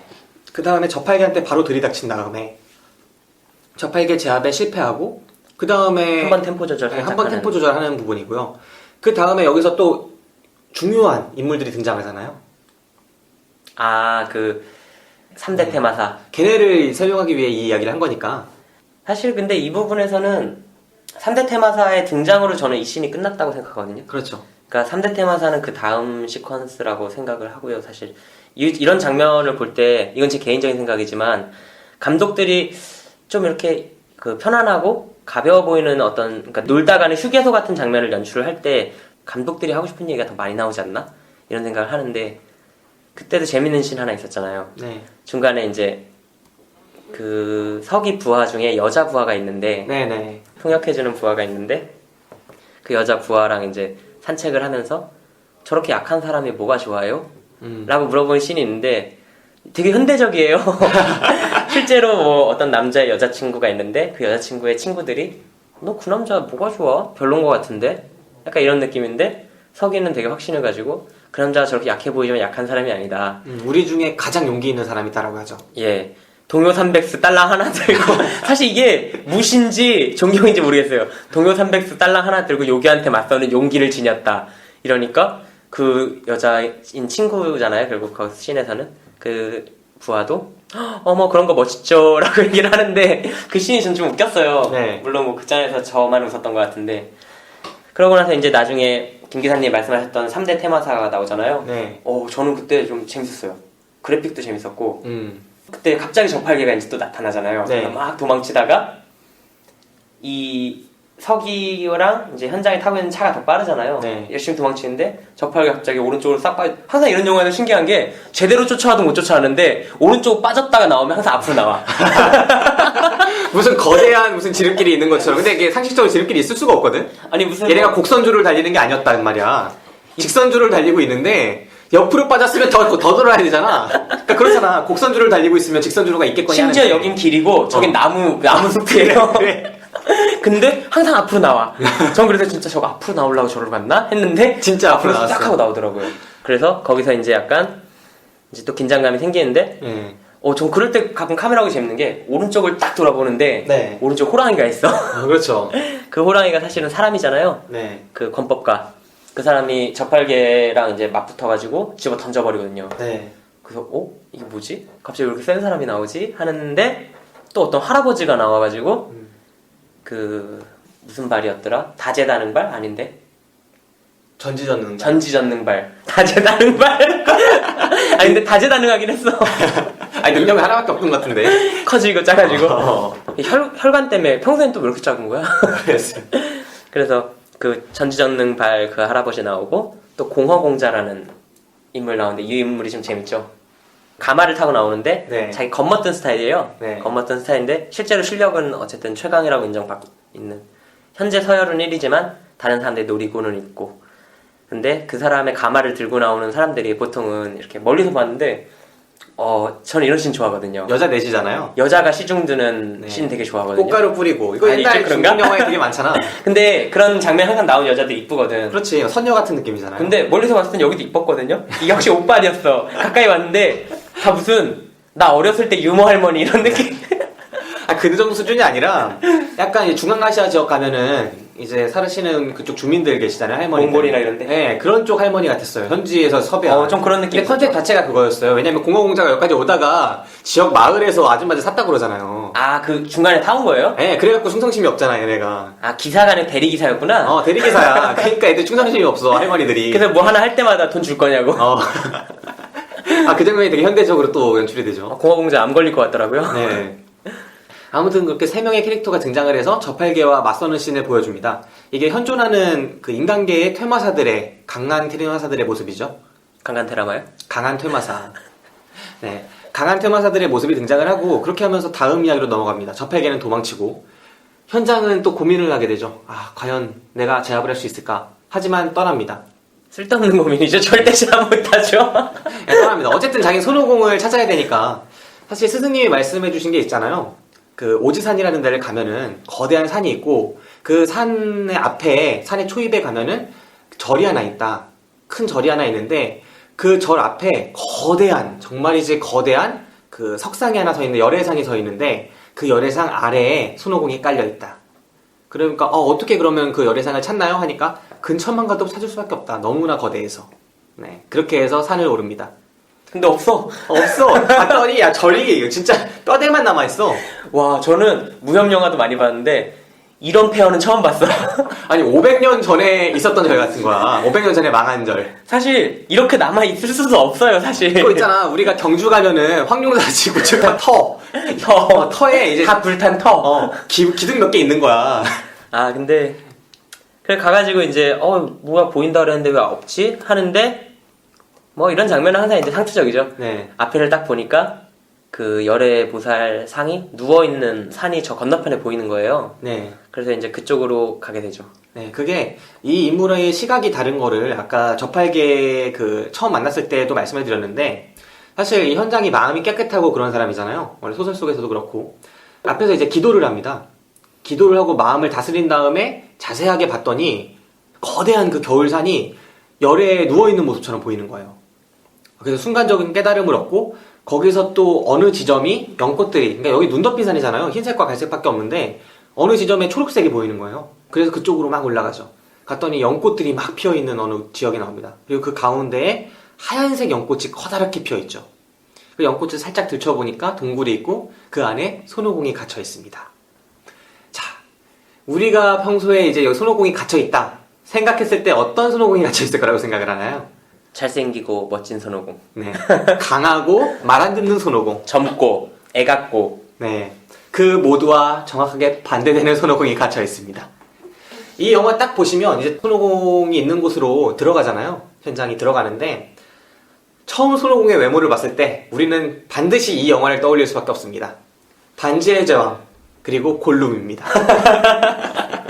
영향 받았을 것 같아요. 네, 분명히 받았고 그 골룸 같이 생긴 손오공을 만나는 거죠. 근데 그 손오공이 하는 말과 이런 행동을 들어보면 또 다른 영화가 한 편이 생각이 나죠. 박찬욱 감독의 올드보이입니다. 아, 손오공이 하는 말이 이거잖아요. 열애 이 새끼가 나를 가둬놓고 500년 동안 들여다보지도 않았다고. 아, 예. 심지어 군만두도 안 줬어. 그 얘기 하죠. 네. 군만두 또 안 줬다는 얘기 했었죠. 그 얘기 했어요? 저 잘 기억 안 했나? 나는데 그럼 비슷한 얘기를 했어요. 비슷한 뭐 안 얘기는 줬다, 했던 것 같아요. 뭐 음식도 안 주고 뭐 이렇게 얘기하긴 네. 했었는데. 그래서 500년이라는 얘기도 하면서 그러니까 이게 내가 볼 때는 올드보이를 따온 거예요. 그러니까 골룸과 올드보이 두 개를 이 에피소드에선 강하게 해놓고 있는 거예요. 근데 이 에피소드를 그냥 오마주하거나 패러디하는 그런 단편적인 수준에 그치지 않고 그거를 이용을 해서 새로운 거 하나를 만들어내고 있는 거죠. 그쵸, 이게 오마주인지 뭔지도 모르겠는. 정말 매력적인 에피소드예요. 그 속에서 이제 속고 속이는 여러 가지 에피소드가 또 등장하잖아요. 그쵸, 이제 봉인이 돼 있으니까 그거를 풀기 위해서 현장한테 뭐 이런저런 딜을 하는데 네. 현장은 뭐 딜에 절대 응할 캐릭터가 아니고 워낙 빡빡한 스타일이라 네. 솔직히 전 이런 사람이랑 별로 딜하고 싶지 않거든요. 근데 그 안에서 이제 접하게를 잡아달라 이런 말은 계속 해요, 현장이. 그런데 둘이서 이제 얘기를 한참 하다가 뭐 약간 좀 괜찮은 게 있었죠. 바나나를 줬나? 네. 그랬더니 좋다고 자기가 접할게 잡아준다고 바로 얘기했었죠. 그랬는데 그러려면은 뭐 저 봉인을 풀어줘라 이러면서 저쪽 구석탱이 있는 돌이 있는데 그 봉인석 같이 생겼어요, 딱 봐도. 네. 누가 봐도 내가 봉인석이야. 봉인석을 왜 그렇게 만들었지? 아, 마치 여기 핵미사일 딱 이런 느낌인데 네. 그거를 이렇게 딱 해가지고 꺼내줘라 했는데 자긴 못 꺼내니까. 근데 이제 현장이 그거는 못 해준다. 아니 연예인님께서 그렇게 얘기를 안 했어요. 뭐라고 얘기했죠? 그게 처음에 얘한테 손오공한테 현장이 나는 이제 저팔계를 잡아야 해서 너의 도움이 필요하다고 해서 왔다 도와달라 하니까 얘가 처음에 이런저런 얘기를 하다가 계속 열애를 원망해요. 난 500년 동안 여기 가둬놓고 들여보다 보지도 않았고 하니까 네가 마음을 착하게 쓰면은 열애는 항상 어디에나 있기 때문에 볼 것이다 이렇게 얘기를 하다가 계속 도와달라고 하니까 그러면은 내가 그 하늘 위에 있을 때 이거 하나 가지고 도망친 게 있다. 비전 무기인데 벼락과 천둥을 다스리는 그 석판이다. 저것만 가지고 있으면 천둥을 다스릴 수 있다라고 해서 가져가라 그래요. 뒷짐지고 계속 가져가라 그래요. 멋있게. 그러니까 얘가 그거를 가져가려고 현장에 딱 손을 뻗다가 진짜 아까 신기사가 말한 대로 이게 누가 봐도 핵미사일이거든. 그래서 이거 혹시 열애님이 당신 가두려고 한 손오공 가두려고 한 그거 아니냐, 봉인석 아니냐 하니까 뒷모습으로 있잖아요. 지금 얼굴이 진짜 완전 개썩으면서 막 아니다 막 이렇게 속이려고 하는데 결국은 못 속이죠. 처음에, 지금 또 얘기하다 보니까 생각나는데, 처음에 현장에 그걸 눈치챈 게 아니고, 처음에 그 얘기 하잖아요? 이렇게 귀한 걸 제가 어떻게 가져가? 맞아. 네네네. 계속 그러다가, 이제, 그래서 손오공이 아니라고, 괜찮다고. 괜찮다고. 넣어둬, 이런 느낌으로 넣어둬. 그러다가 결국은 이제 알게 되잖아요. 눈치 까게 되죠. 네, 눈치 까가지고, 계속 가져가라고 하니까. 그래서 결국 안 갖고 가는 거고. 그래서 이제 손오공이 이제 안 도와주려고 하는데, 바나나를 닦아주죠. 내가 그렇게 좋아하는 바나나도 못 먹고 500년이나 갇혀있었어. 계속 이러니까 바나나를 어디서 갖고 왔는지 쫙 어디서 줘요. 갖고 온 거야, 진짜? 근데 진짜 상하지도 않고 샛노란 바나나야. 진짜 맛있겠더라고. 딱 까서 주니까 완전 반하는 겁니다. 그러면서 도와주게 되는 거죠. 그리고 그때 갑자기 또 서기가 등장하는. 네, 그래서 거기도 재밌었어요. 얘가 손오공이 서기를 또 좋아하잖아요. 예. 그러니까 왜 이쁘니까 여자니까 500년 만에 보는 그렇죠. 막 들이대면서 500년 동안 못 먹은 바나나를 건네주는 겁니다. 이것 좀 먹으라고. 진짜 웃겼어 거기. 남자라는 게 참. 네. 그래요. 이게 정말 재밌는 거죠. 그리고 거기서 막 사랑 싸움도 나중에 하고 그러는데 그 속에서 이제 처음에 고백하다가 자기 대신 안 받아주잖아요. 서기가 이제 질투심 유발하려고 처음에 손오공한테 막 제천대성님 막 이러면서 들이대다가 나중에는 이제 서기가 자기가 진짜 좋아하는 현장하고만 노니까 그리고 약간 사랑이 싹틀 때 거기서 어디 갈 데가 없잖아. 그러니까 얘 맴돌고 있는데 동굴 안에서 계속 현장이 약간 민망할 때 쳐다보는 겁니다. 그러니까 화내잖아요. 여기서 갈 데가 어딨다고 날 쳐다보냐고. 그러니까 자꾸 조금씩 피해주죠, 자리를. 네네. 피해주는데 또 피해주다가 구석에 이제 완전 박혀있는데 현장에 또 중요한 얘기 나오니까 쓱 쳐다보고 눈치 주니까 어디로 가냐고. 네, 아무튼 그렇게 진짜 재밌는 장면들이 있습니다. 그래서 결국은 손오공이 계략 다 짜주고 해서 그 계략대로 저팔계를 유인을 해서 저팔계를 손오공이 동굴로 끌어들인 다음에 제압하는 장면이 나오죠. 사실 그 장면을 보여주진 않아요. 동굴 속으로 끌려 들어가는 장면까지만 보여주고 다음에는 이제 인형이 되어 있는 모습을 보여주죠. 잠깐만, 여기서 저팔계 제압할 때 얘기해야죠. 그 저팔계를 유인한 요소가 그거잖아요. 그 네. 부인이 옛날에 저팔계가 요괴가 되기 전에 네. 아름다운 부인이 춤을 추는 걸 지켜보는 걸 좋아했다는 얘기가 나오는데 네. 그것 때문에 이제 서기를 이제 춤을 추게 만들어서 유인을 해요. 네. 근데 달빛 아래서 서기가 춤을 추는데 그 장면에서 사실 저팔계만 유인이 된 게 아니고 현장도 많이 유인이 되거든요. 표정을 네. 보면. 그러네. 하고 이렇게 보는 느낌이 있거든요. 근데 누가 유인이 안 되겠어. 우리도 유인됐는데. 아니 서기가 나이가 몇 살인데 거기서 진짜 방부제 미모야. 거기서 춤을 추는데 내가 유인이 되더라고. 그리고 그 몸의 곡선이라 그러나요? 그게 처음에 테마사로 나올 때부터 배우들 중에 그런 사람들이 있긴 한데 좀 이쁜 편이에요, 곡선이. 나는 이렇게 좀 짧잖아, 팔다리도. 그 몸에 비해서는 안 짧죠. 네, 내가 보기엔 짧은데 짧은 스타일을 내가 안 좋아하거든요, 평소에. 그럼 긴 스타일만 만나시는. 그렇진 않은데 이 영화에서 서기가 너무 괜찮은 거야. 모르겠어요. 몸매? 얼굴? 아니 그냥 느낌 자체가 엄청 괜찮아. 이게 약간 발랄하고 쾌활하고 성격이 딱 이러면은 이건 진짜 끌릴 수밖에 없다, 남자라면. 현장이 그러니까 더 대단해 보이는 거죠. 안 끌리니까 영화 내내. 안저 끌렸죠. 속으로만 끌리는데 어떻게 저렇게 표현을 안 하지? 그러는 거죠. 아무튼 그렇게 해서 저팔계가 유인이 되고 거기서 제압이 되고 결국은 다 잘 됩니다. 그래서 목표로 했던 저팔계까지도 잡아냈기 때문에 이제는 돌아가야겠다라고 생각을 하면서 돌아가려고 하죠. 그때 손오공이 말을 겁니다. 이 장면이 저는 진짜 이 영화의 최고였어요. 좋았어요. 네. 근데 그 저팔계에서 잠깐 하나 해보자면 저팔계가 저는 아까 영화들 하나씩 말씀드렸는데 원령공주라는 영화 보셨어요? 저 안 봤어요. 미야자키 하야오의 원령공주라는 작품이 있거든요. 거의 미야자키 하야오의 모든 작품들을 통틀어서 그 세계관이 가장 잘 나타났던 대작이 아닌가 싶어요. 그게 모노노케 히메. 그렇죠. 맞죠? 네. 그 속에 나오는 가장 주요했던 요괴 캐릭터가 그 멧돼지 캐릭터입니다. 제가 볼 땐 느낌이 정말 유사하더라고요. 비슷해요. 네, 비슷한 수준이 그냥 개예요. 기름이. 그냥 개야. 얼굴에 기름이. 아니, 기름 말고 그냥 멧돼지가. 그러니까 이 영화가 전체적으로 이 영화들 하나하나를 떼놓고 보면은 그냥 흔한 작품들이 아니잖아요. 다 한 시대 내지는 한 거장들의 대표작들. 동아시아에 일본 나왔죠. 한국 나왔죠. 중국 나왔죠. 홍콩 나왔죠. 그리고 미국이랑 헐리우드 영화들도 나오고 있고 다 자신의 영화 안에 포용을 하고 있는 겁니다. 콜라주 같은 영화네요. 네, 실제로 저팔계가 그런 멧돼지라는 얘기는 어떤 서유기의 어떤 부분에서 나오지 않거든요. 그러니까 돼지 요괴긴 한데. 돼지 요괴다. 네, 정말 그 하얀 돼지. 걸어다니는. 어. 그 먹기 좋은 돼지. 네, 먹기 좋은 돼지지 그런 돼지가 아니거든. 근데 이거는 원령공주의 그 돼지거든. 네, 그래서 그런 부분들도 영화가 아직 썼구나라는 생각이 들었습니다. 예, 그럴 수 있겠네요. 네, 아무튼 이제 일이 다 마무리되고 우리는 이제 여기서 영화 끝나나? 재밌게 봤다 보고 있다 이렇게 생각을 했는데 동굴을 나섰죠. 사랑이 실패하고 서기가 먼저 떠났나요? 거기서 이제 손 뽀개려고 하는 거잖아요. 예, 그러고 떠났죠, 먼저. 네, 손을 뽀개려고 하니까 서기가 너무 실망해서 떠나고 얘는 이제 자기 마음은 그렇지 않은데 자기는 큰 사랑을 이루어야 된다는 마음에 서기한테 가는 마음을 외면하고 있으니까 자기도 마음이 좋지 않아서 같이 떠나는 겁니다. 그때 이 씁쓸하고 적적한 마음을 불지르는 말을 밑에 동굴 속에서 손오공이 하는 겁니다. 어이, 현장 아직 거기 있나? 이렇게 말을 걸죠. 근데 현장이 네 이렇게 얘기를 해요. 그러니까 지금 하늘에도 아직 달이 떠 있나? 이렇게 얘기를 합니다. 그 현장이 보름달이 떠 있네요. 보름달이 떠 있나? 나는 여기 500년 동안 달을 본 적이 없네. 저 동굴 입구를 연꽃이 막고 있어서. 거기까지만 얘기였다. 네. 치워달라고도 안 해. 그래, 씨발 나한테도 치워주겠다고. 진짜 멋진 씬이라고 생각했거든요. 난 대박이었어. 나 진짜 감격적이었어. 아름다운 씬. 다른 진짜 영화였으면. 아름답지.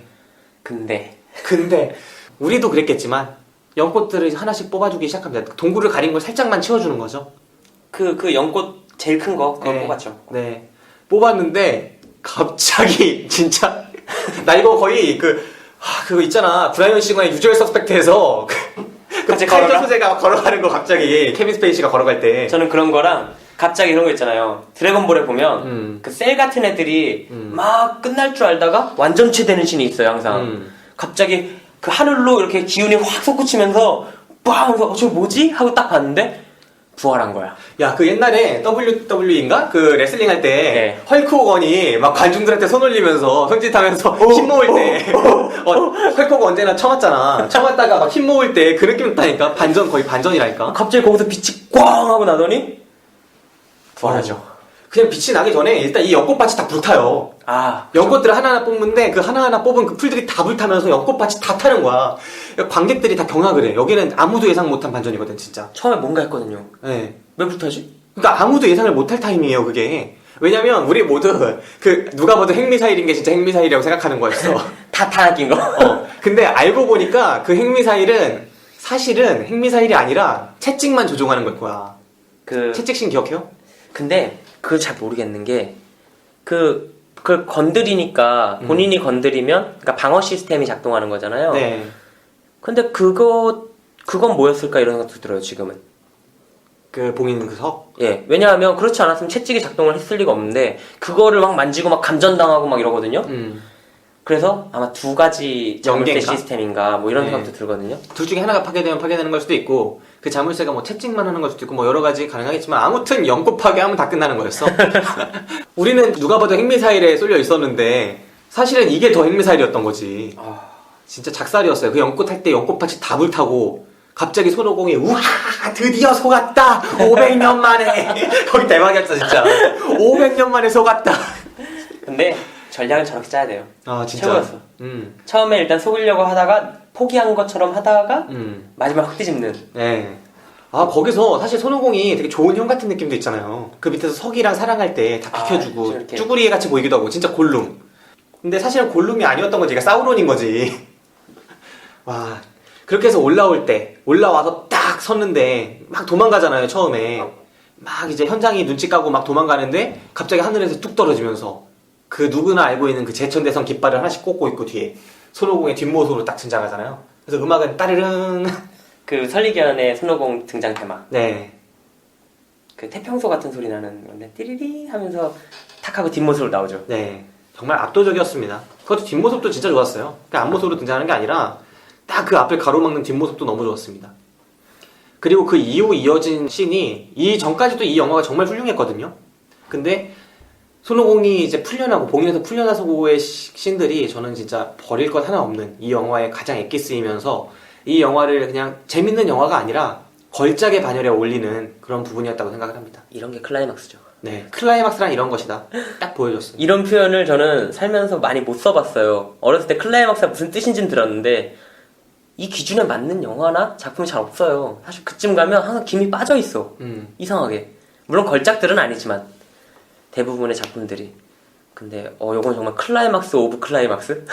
이게 거의 후반부거든요. 후반부까지 지탱이 오면서 그 멧돼지 하나 잡으려고 그 저팔계 하나 잡으려고 3명의 퇴마사도 등장시켰고 서기의 그 강함도 계속 보여줬고 황혼에서 새벽까지의 그 느낌 주면서 막 제압하는 장면에서도 그랬고 수많은 이들의 강함이 비춰지면서 정말 강한 주역들이 있었거든요. 그 주역들이 모두 다 전멸합니다. 한 방에 정리하죠. 그러니까 진짜 일방적으로 전멸돼요. 비인간적으로 진짜. 그러니까 그런 거잖아요. 오늘 전학 온 전학생이 우리 학교 평정했음. 갑자기 손오공이 딱 내리고 이제 손오공이 내리니까 너무나 당황하고 현장에 진짜 어떻게 할 방법이 없으니까 손을 모읍니다. 열의 그런 힘을 받으려고 손을 모으죠.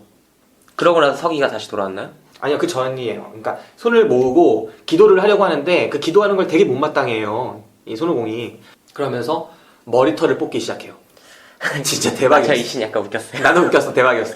아니 이게 기도를 하는데 손을 떼주고 될 거 아니야. 손을 떼는 게 아니라 다른 데 패는 게 아니라 머리털을 하나씩 뽑아. 마치 얘가 이제까지 장발승이었잖아요. 이제 진정한 승려로 되는구나라는 걸 느낄 수 있는 그 신이죠. 그 나중에 보면 머리카락이 되게 깨끗하게 뽑혀있어. 아니 처음에는 진짜 피부가 다 뜯겨나가거든? 피부 재생의 마법. 오징어 그 피부처럼 오징어 에스티로더. 머리처럼 그렇게 돼 있어. 아무튼 이게 다 뽑습니다. 그럼에도 불구하고 피투성이가 돼서도 계속 손을 떨어뜨리지가 않죠.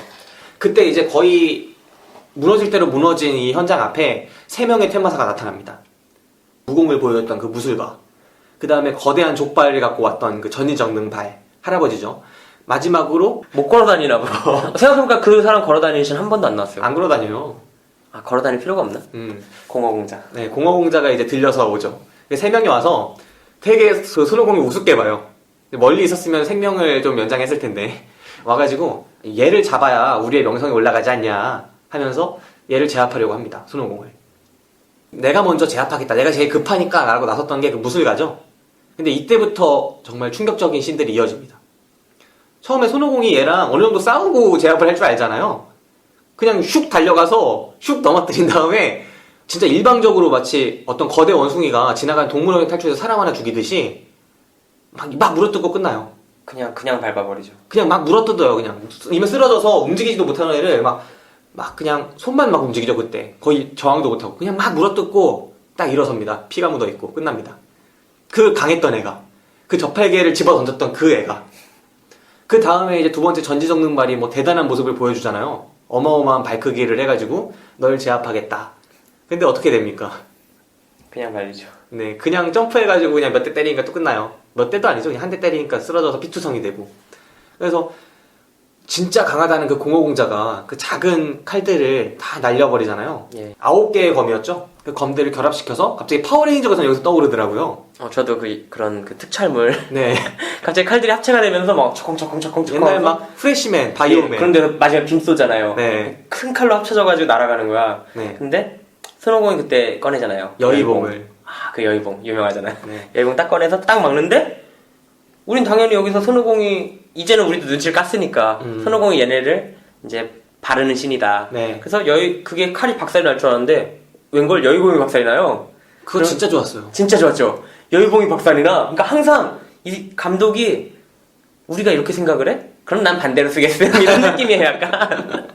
그리고 그 여의봉이 박살이 나는데 그 칼이 손오공의 가슴팍을 뚫지 못하고 여기서 찌그러져 버려요. 네, 가슴을 뚫지 못하고 쫙 찌그러지죠. 그래서 우린 순간적으로 1초마다 2번 놀란 거예요. 여의봉이 부서져서 놀랐는데 그러자마자 바로 칼이 찌그러져서 2번 놀라는 씬인데 와, 그 씬을 보면서 정말 이 손오공의 본좌구나라는 거를 그 짧은 한 3분 5분 정도의 씬에서 그 3명을 죽이면서 우리한테 한 방에 알려주는 거죠. 이 사람이 최고다. 제일 강하다. 사실 공허공자가 처음 나왔을 땐 좀 남다른 느낌도 있어요. 왜냐면 이제까지는 여의봉을 꺼내지 않고 주먹으로만 해결을 했거든요. 근데 공허공자가 처음엔 칼 하나만 가지고도 손오공을 거의 그 아이언맨에서, 이것도 아이언맨이 등장해요.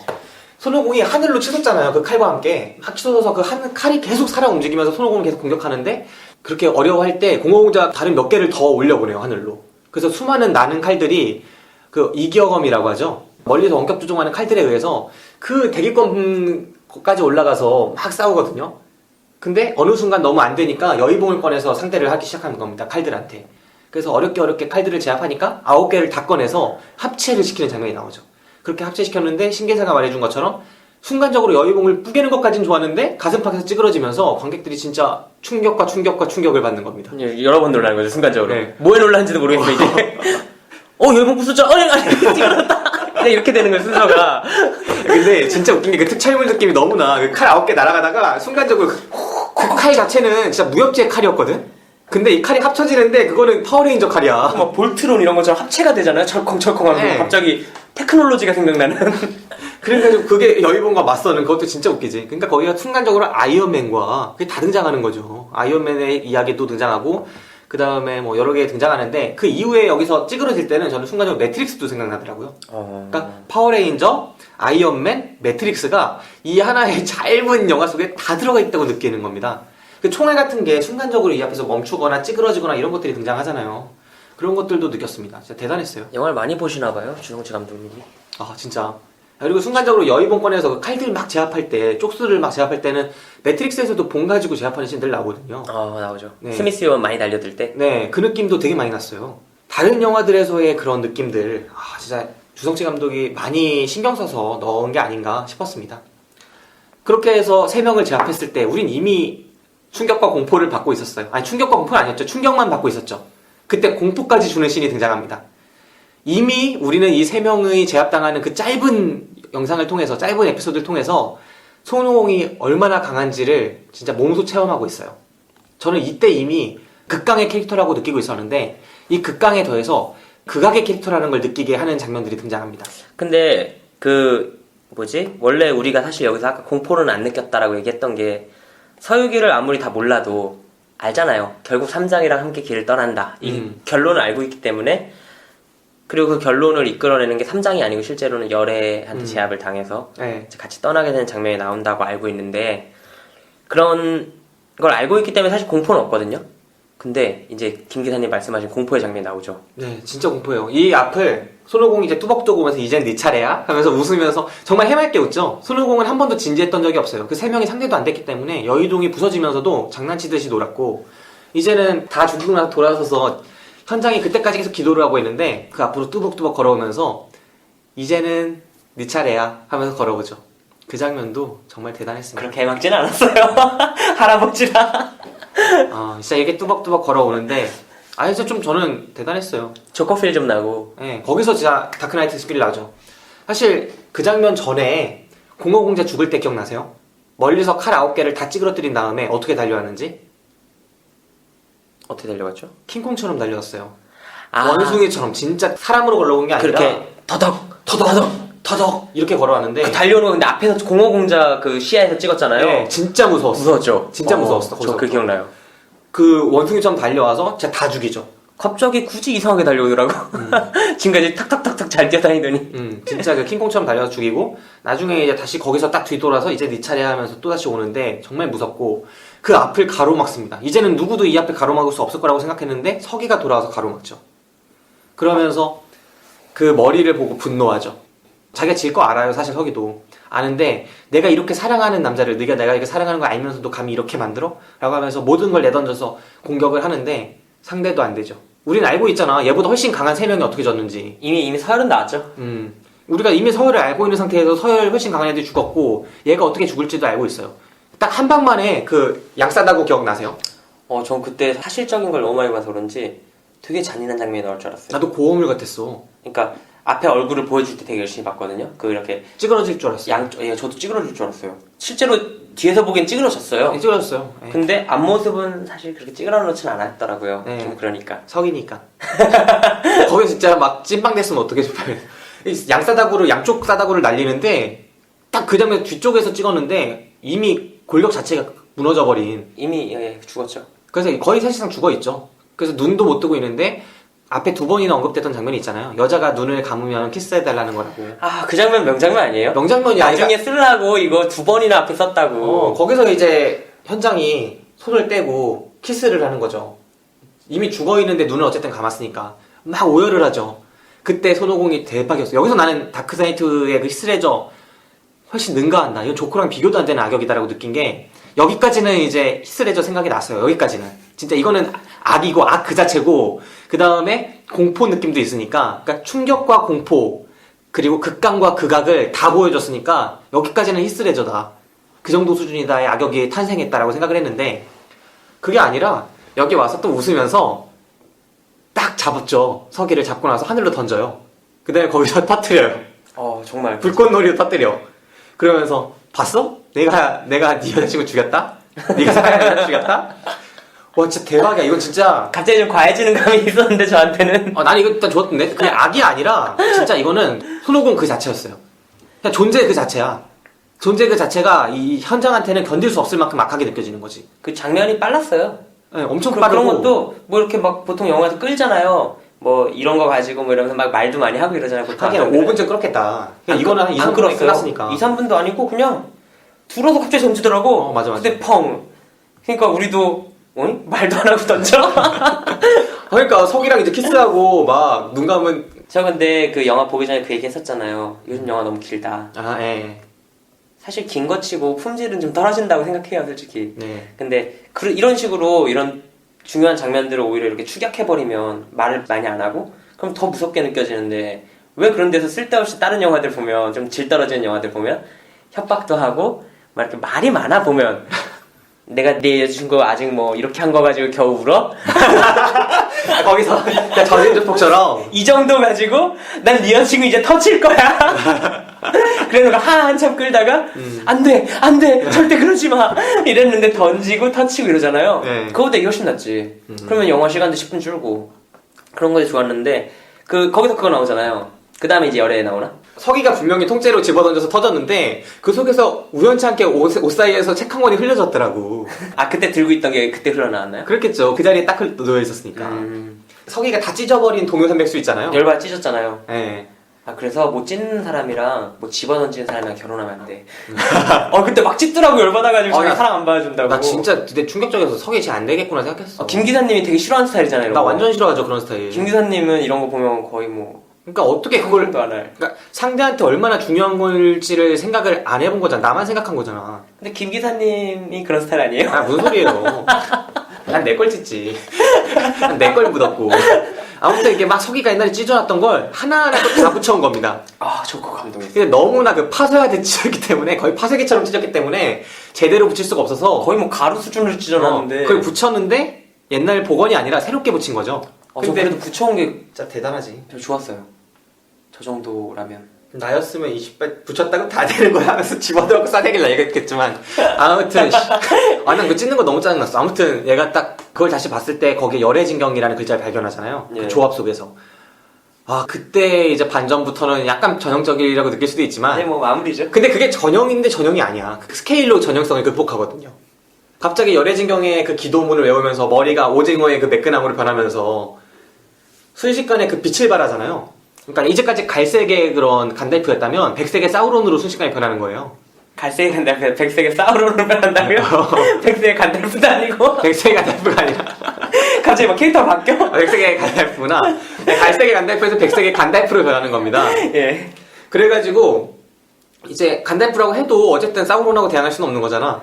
잠깐만 많은 분들이 착각하실까봐 제일 회색의 간달프에서 백색의 간달프. 그럼 갈색은 걔 밑에 애구나. 뭐 갈색 머리 애들은 많았죠. 네네. 회색의 간달프에서 이제 백색의 간달프로 진화를 해가지고 열애를 부릅니다. 이제까지 손오공을 누르고 있었던 거대한 그 열애 석상이 있잖아요. 그 석상이 일어나요.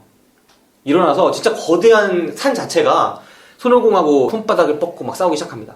그럼 우리는 아까 그 여의봉과 거대한 검의 합체물이 싸웠을 때처럼 당연히 열애가 제압을 해주겠구나라고 생각을 하죠. 원래 스토리도 아니까.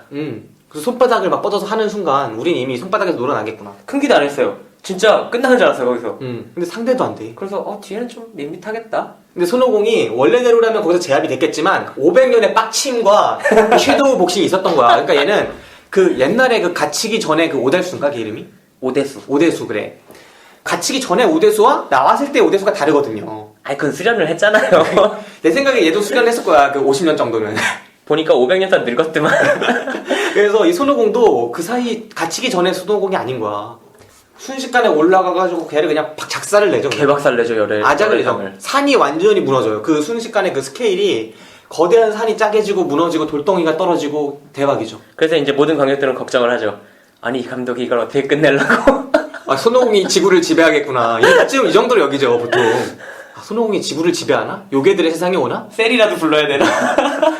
그쯤 되는데 야, 여기서 떠오르는 영화 하나 제가 말씀을 드리자면 딥임팩트입니다. 저는 딥임팩트 안 봤는데 그 영화 떠올랐어. 점점 영화가 커지죠, 스케일이. 거대한 손바닥이 대기 밖에서. 근데 여기서 진짜 압권인 장면이 열애를 그렇게 그냥 손바닥만 나오는 거대한 무형무체의 거물로만 그리지 않았던 게 좋았어요. 지구가 갑자기 보여지잖아요. 지구가 갑자기 보여주고 지구 밖에서 거대한 열애가 손바닥을 쫙 지구를 향해서 뻗는 겁니다. 근데 그 손바닥이 불타죠, 대기권에 이르러서. 열애신장이잖아요 그거. 네, 열애신장이죠. 그냥 열애신장 말만 많이 들었지 그렇게 표현되는 거 처음 봤어요. 근데 그럴 수밖에 없었던 게 그때 영화 보고 나오면서 제가 말씀드렸던 것처럼 그 사실 예전 무협물이나 그런 배경 자체가 옛날이잖아요. 네. 근데 갈릴레오가 이제 지동설 그 지구가 돈다는 걸 이제 알게 되고 그러면서 이제 지구가 둥글다는 건 누가 말했죠? 지구가 둥글다는 걸 말한 사람 누구예요? 모르겠어요. 여튼 지구가 둥글다는 것도 몰랐고 옛날에는 그 다음에 지구가 돌고 있다는 것도 몰랐잖아요. 그거 그 피타고라스나 그런 애 아니야? 피타고라스는 피타고라스의 법칙이고요. 난 지구가 둥글가는 것도 피타고라스가 했을 것 같은데. 네, 아무튼. 근데 그러다 보니까 무협 영화 이런 데서 보면 우주적인 관점에서 뭐가 나오는 장면이 없어요, 사실. 소설에도 보면 그렇고. 근데 이 영화에서 처음으로 전 나왔던 것 같거든요. 네. 우주적으로 이렇게 그런 열애를 표현했다는 것 자체, 신을 표현하는 장면을 처음 본 것 같아요. 네. 우주면 우주고 신을 다루면 항상 신인데 신은 하늘에 떠있고 이런 식이거든요. 네. 근데 우주에서 갑자기 신이 손바닥을 내리치는데 그게 또 대기권을 지나면서 당연히 불타는, 그러니까 좀 그 재밌었어요. 과학적이면서 대기권을 딱 봐도 당연히 내려오면 불타잖아요. 네. 그러면서 그걸로 손오공을 치는데 아까 딥임팩트에서 끝난다고 하셨지만 저 좀 반대인 게 킹콩? 아니 이거 인터스텔라로 끝납니다. 아, 맞지, 맞지. 손바닥에 막 다가와요, 손오공한테. 손오공은 막으려 그래요, 막으려고 하는데 그 손바닥에 이거 뭐라 하죠? 손금 있잖아요. 네. 손금 틈새로 손오공이 막 빨려 들어가요. 막 그 인터스텔라 보신 분들 알겠지만 그 웜홀이랑 블랙홀 빨려 들어갈 때 딱 그 씬이거든요. 막 미친 듯이 빨려 들어가. 그러다가 으아 하다가 다른 차원에서 딱 이렇게 갑자기 좀 맑은 존재로 네. 다시 이제 현장이랑 만나게 되는. 근데 여기서 아까 그 인터스텔라에서 끝난다고 하셨는데 전 또 반대입니다. 이거는 죄와벌에서 끝납니다. 죄와벌 에필로그 보셨어요? 에필로그가 마지막에 나오는 거 맞죠? 네, 그 프롤로그가 앞에 나오고 에필로그가 마지막에 나오는 건데 네. 그 에필로그에 이제 라스콜리니코프 얘기잖아요. 예. 라스콜리니코프가 결국은 죄 지은 거 다 밝혀져서 수용소에 갇혀요. 그래서 수용소에서 노역을 하는데 시베리아로 끌려가서 거기서 소냐가 거기에 와서 찾아오죠. 그래서 거대한 나무 아래에서 이국적인 토양. 그러니까 이 도스토옙스키의 죄와벌이라는 소설 자체가 에필로그에서는 배경이 갑자기 바뀌어서 다른 배경에서 거대한 나무 아래에서 소냐와 그 라스콜리니코프가 같이 만나는데 라스콜리니코프가 소냐의 발밑에 키스를 하면서 구원을 받듯이 끝나거든요. 전혀 다른 이국적인 풍경에 그 소설의 그 부분을 읽어보신 분들은 이 엔딩씬의 그 느낌이랑 정말 유사하다고 느낄 거예요. 뭐 읽어본 사람이 별로 없을 거예요. 네. 죄와벌 정도는 뭐 필독도서니까. 네. 아무튼 저는 죄와벌에서 끝난다고 생각하고 그 사이에 인터스텔라와 딥임팩트 사이에 또 킹콩이 들어갑니다. 기억하세요? 커지죠. 커지면서 갑자기 얘가 종의 진화를 거쳐요. 전 근데 그게 치킨콩보다 드래곤볼 영향을 많이 받은 거 아닌가 이 생각도 많이 했거든요. 드래곤볼이요? 드래곤볼을 보면 처음에 사이언이 나왔을 때 보름달 보면 커지고 강해지잖아요. 예. 그리고 얘도 사실 강해지려고 그래 커진 거거든요. 예. 그것 때문에 혹시 그런 장면 아니었나. 그럴 수도 있겠네. 그러니까 이 영화는 진짜 수없는 다른 영화를 찾을 수 있는 명작이 많이 작품이거든요. 들어있어요. 대단한 작품이고 그리고 또 이 명작 들어간 게 하나하나가 유치하게 들어가지 않았어. 그게 유치하게 들어가면 이제 짜깁기식 작품이라고 우리가 표현했겠죠. 네. 근데 이건 콜라주거든. 진짜 잘했거든. 이거는 좋은 것만 다 모아서. 네, 진화시켰어요. 죄와벌의 그 에필로그가 이렇게 들어가다니 대박이야.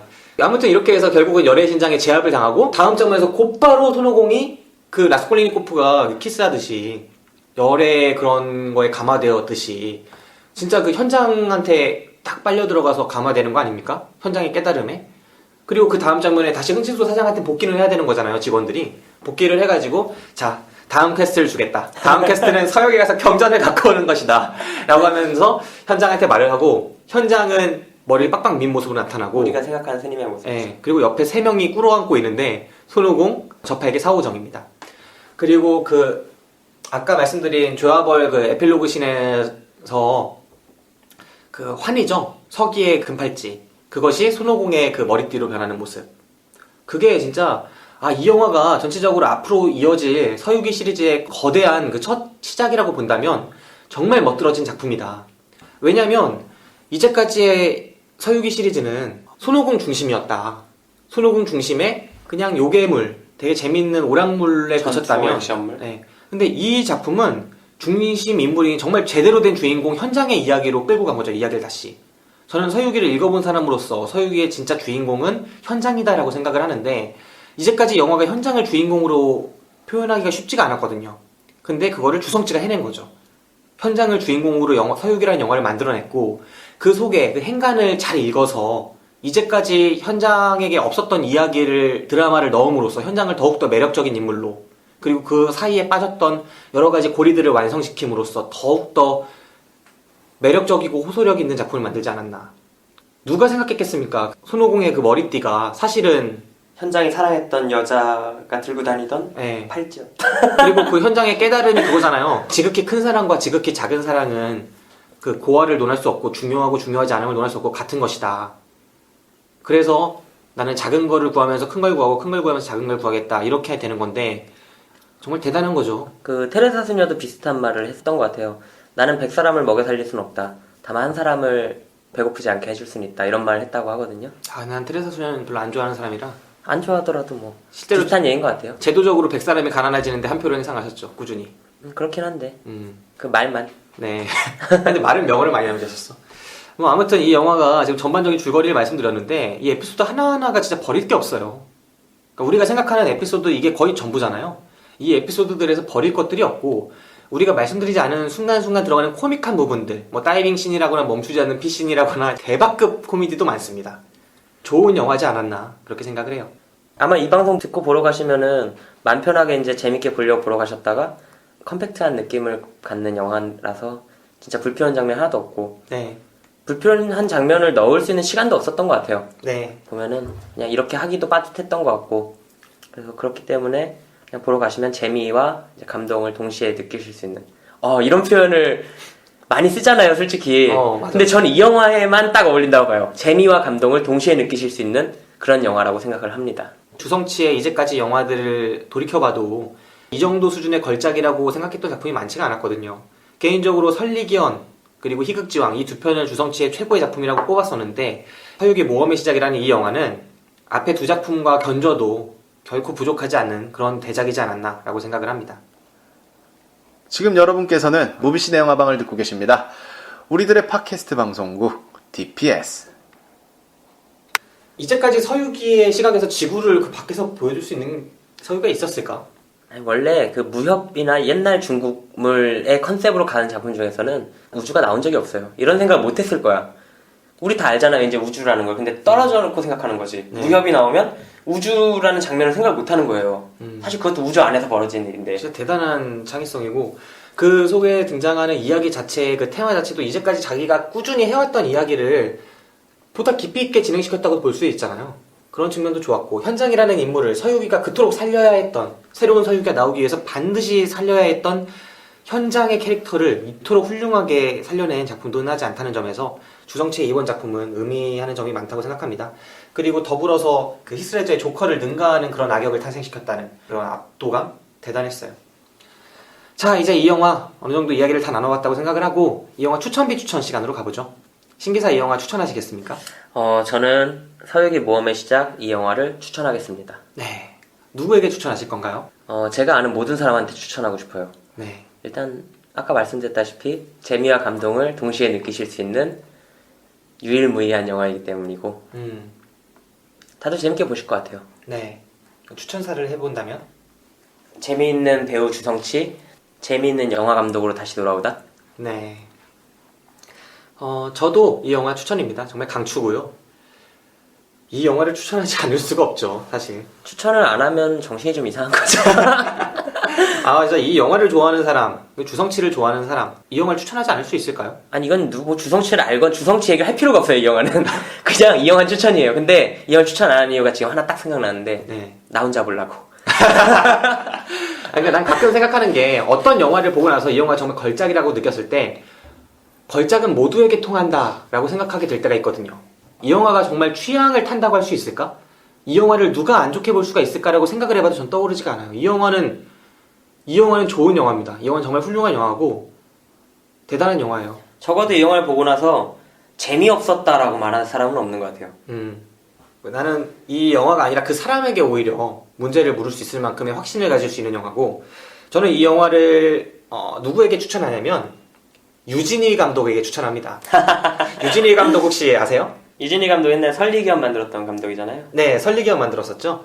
사실 주성치의 서유기 하면은 누구나 월광부학과 설리기원을 떠올릴 텐데, 유진일 감독은 이 시리즈의 감독이죠. 이 유진일 감독한테 주성치 감독이 이 영화를 보여줄 수 있을 것 같아요. 이미 봤을 것 같은데.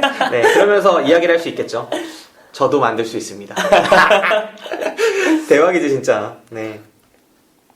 그리고 저의 추천사 말씀드리자면, 설리기연, 희극지왕 이후 이 영화를 보기까지 얼마나 오랜 시간을 기다렸던가.